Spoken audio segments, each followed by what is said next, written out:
سلیم صافی صاحب، سر انٹرو میں نے آپ کے سامنے پیش کیا، سوالات آپ کے سامنے موجود ہیں، ان صورتحال کو آپ کیسے دیکھتے ہیں سر؟ دیکھیے ڈاکٹر صاحب، اس میں کوئی شک نہیں کہ ہمارا ایک تو اقتصادی حالت بہت تشویشناک ہے، دوسرا خارجہ پالیسی کے ضمن میں بڑے بلنڈرز ہوئے ہیں اور ہو رہے ہیں، اور جس طرح کی ٹیم بنائی گئی ہے اور خود جو پرائم منسٹر صاحب نے جس طریقے سے وہ کام کر رہے ہیں، اس سے لگتا نہیں ہے کہ بلنڈرز کا یہ سلسلہ ختم ہو جائے گا۔ مثلا ایک کا تو ذکر کیا سلیم بخاری صاحب نے کہ جو ابھی ملائیشیا اور ترکی کے ساتھ معاملے کو کس طرح مس ہینڈل کیا گیا۔ پہلے میں سمجھتا ہوں کہ ان ممالک کی آپس کی کشمکش کو مد نظر رکھ کے ایک عالمی فورم پہ ایک سعودی جہاز میں جانا نہیں چاہیے تھا، جہاں جا کے آپ نے پھر ایرانی رہنماؤں سے بھی ملاقات کرنی ہے اور ترکی صدر سے بھی ملنا ہے۔ پھر جب ادھر گئے تو جب یہ بات کی گئی اور پیشکش کی گئی کہ میں امریکہ اور ایران کے درمیان ثالثی کرنے جا رہا ہوں، اب پہلے تو یہ سوچنا چاہیے تھا کہ سعودی عرب اس کا کیسے منائے گا، کیونکہ اس کو تو ایران اور امریکہ کی مخاصمت چاہیے، اور وہ امریکہ سے ہر وقت یہ کہتا ہے کہ ایران آپ کے لیے بھی خطرہ ہے اور میرے لیے بھی خطرہ ہے۔ تو آپ جس ملک کے جہاز میں گئے ہیں ادھر جا کے اس کے ایک حریب کی اس کے دوسرے حلیب کے ساتھ صلح کی بات کر رہے ہیں، اور پھر انہوں نے کس طرح لیا ہوگا، ظاہری بات ہے ایران نے اس کو کس طرح لیا ہوگا اور امریکہ نے کس طرح لیا ہوگا کہ یہ کتنی چھوٹی منہ ہے اور کتنی بڑی بات اس سے ہو رہی ہے۔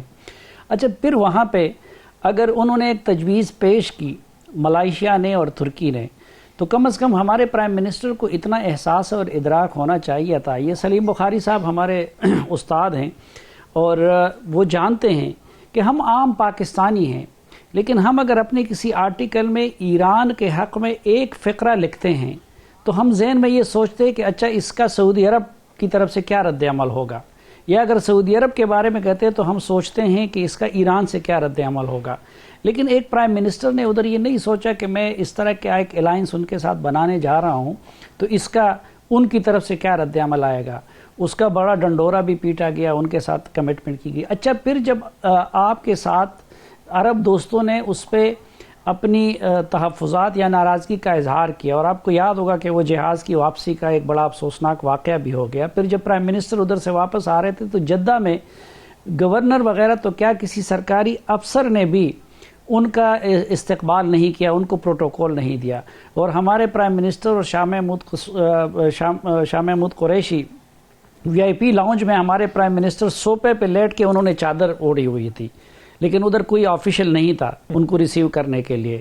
تو جب اتنا سب کچھ ہو گیا تو پھر آپ کے پاس 2 مہینے تھے کہ اس معاملے کو خاموشی کے ساتھ انڈو کر لیتے، لیکن ہم اسی طرح لگے رہے، اس کا ڈنڈورا بھی پیٹتے رہے، ادھر ٹی وی چینل کی فیزیبلٹی رپورٹس بھی بنتی رہی، پاکستان کی ڈیمانڈ پہ کشمیر کو اس کے ایجنڈے میں بھی شامل کر دیا گیا، اور عین آخری موقع پہ پھر جب ہم نے اگر ان سے معذرت کرنی تھی اپنے عرب دوستوں کی خاطر تو پھر ان کے پاس نہیں جانا چاہیے تھا کہ کم از کم ہمارے ترکی اور ملائیشیا جیسے دوستوں کو یہ امپریشن نہ ملے کہ اچھا یہ نہیں آ رہا ہے تو ہمارے ایک حریب کے منع کرنے پہ نہیں آ رہے۔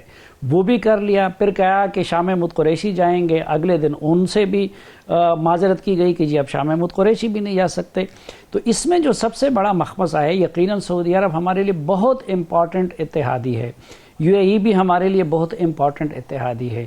اس وقت اکنامکلی بھی ہم نے اپنے آپ کو بہت زیادہ ان پہ ڈیپینڈنٹ بنا دیا ہے، لیکن آپ نے دیکھا کہ یو این میں ہو یا اس سے آگے پیچھے ہو تو کشمیر کے معاملے پہ 3 ممالک نے ہمارا ساتھ دیا تھا۔ ایک ترکی نے ناراض کر کے انڈیا کو، دوسرا ایران نے، حالانکہ ایران افغانستان کے کنٹیکسٹ میں انڈیا کا اسٹریٹجک پارٹنر، اور ملائیشیا، اور لیکن ہم نے اب ان کے ساتھ بھی یہ کر دیا۔ پھر ایک جو بہت بڑی غلطی ہوئی ہے وہ یہ ہے کہ ہم نے پچھلے 10-12 سالوں سے، یہ زرداری صاحب کے دور سے شروع ہوا تھا، اپنا سارا اسٹریٹجک شفٹ کر لیا تھا ٹورڈز چائنا اینڈ رشیا، اور بڑی مشکل سے ہم ابھی چائنا کا پوری طرح اعتماد اپنے اوپر پیدا کر سکے تھے، اور رشیا کے ساتھ ابھی اعتماد سازی کا معاملہ جاری تھا۔ وہ جب افغانستان کے کنٹیکسٹ میں ٹرمپ کی طرف سے ایک دعوت آ گئی تو ہم نے دوبارہ وہ پینگیں اتنی بڑھا دی کہ ظاہری بات ہے کہ اس کی وجہ سے چائنا اور ان جیسے دوستوں کے ذہنوں میں پھر شکایت پیدا ہوئی ہے. پھر اس سے بھی بڑا جو ہے کہ چائنیز اپنے جو وہ کمیونسٹ سسٹم کی وجہ سے وہ اپنے معاملات کو سامنے نہیں لانا چاہتے. وہ امریکہ اور ان کے سامنے سی پیک کے معاملات سامنے نہیں رکھنا چاہتے تھے، لیکن ہم نے آئی ایم ایف کے نمائندوں کو لا کے یہاں پہ بٹھا دیا ہے، فائنانس منسٹری میں بھی اور اسٹیٹ بینک میں بھی، اور خود آئی ایم ایف والوں نے کہہ دیا کہ ہاں ہمارے سامنے ساری چیزیں شیئر کی گئی ہیں. تو ادھر سے ہم نے صحیح جج نہیں کیا ٹرمپ کو بھی. ٹرمپ کا خیال یہ تھا کہ میں افغانستان میں پاکستان کو کمپنسیٹ کر رہا ہوں، تو ایسٹرن بارڈر پہ اس نے اپنی پلاننگ کی تھی انڈیا کے ساتھ. ہمارے پرائم منسٹر نے یہ اندازہ لگایا کہ میں افغانستان میں ان کو فیسیلیٹیٹ کر رہا ہوں تو یہ میرے لیے ثالثی بھی کر دے گا. تو اب جب دوسری مرتبہ پرائم منسٹر گئے تو پتہ چلا کہ ٹرمپ تو الٹا ہمیں نصیحتیں کر رہا ہے. تو کشمیر پہ ہمارے ساتھ یہ کچھ ہوا، اب ہمارے پاس کوئی آپشن نہیں ہے. پھر اسلامی ممالک کے سعودی عرب وغیرہ پہلے سے ساتھ نہیں رہتے، ان کے ساتھ ہم نے کیا. چین کو بدظن کیا ہمیں، امریکہ نے پھر اسی طرح تنہا چھوڑ دیا اور اس کا سارا ٹلٹ انڈیا کی طرف نظر آ رہا ہے. تو یہ میرے خیال میں جو سفارتی بلنڈرز ہوئے ہیں، یہ اس وقت ہماری اگر اکنامک حالات کے ساتھ مل جائے گی تو خدا نخواستہ پاکستان کو بڑی تشویشناک سمت میں لے جا سکتی ہیں. ٹھیک ہے.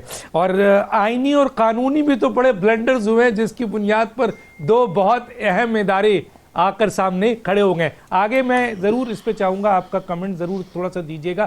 میں پہ جاؤں گا ناظرین، لیکن ایک بات شہریار آفریدی صاحب کو ضرور کہنا چاہتا ہوں، جو بھی لوگ سن رہے ہیں، کہ شہریار آفریدی صاحب آج کے پریس کانفرنس میں جو کچھ بھی آپ نے بولا ہمیں تو سمجھ نہیں آیا. جیسے ہمارے استاد بخاری صاحب، سلیم بخاری صاحب کہہ رہے تھے، بالکل ہمیں بھی سمجھ نہیں آیا.